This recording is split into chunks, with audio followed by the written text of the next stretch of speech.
జై జై శ్రీరామ్. జై శ్రీరామ్. జై జై శ్రీరామ్. ఇలా మట్టి నేల మీద నడిస్తే బెనిఫిట్స్ ఏంటండి? మంచిదే అంటారండి.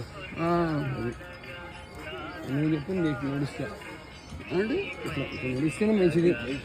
జై శ్రీరామ్. జై జై శ్రీరామ్. నడిస్తేనే మంచిది. మంచిది. రాళ్ళ మీద నడిస్తే మోకాళ్ళు ఎప్పుడు రావచ్చు అంటున్నారు కదా. అవునండి, రోడ్డు మీద నడవకూడదు. దీని మీద నడిస్తేనే మంచిది. అది లేనప్పుడు ఏం చేస్తాం? లేనప్పుడు అదే నడుస్తాం. అంతేగా. అంతే మరి. కానీ మంచి అంటే చెప్పాలి. అది ఇది మంచిది. లేనప్పుడు అది లేనప్పుడు మనం ఏం చేస్తాం? జై శ్రీరామ్. జై జై శ్రీరామ్. జై శ్రీరామ్. జై జై శ్రీరామ్. జై శ్రీరామ్. జై జై శ్రీరామ్.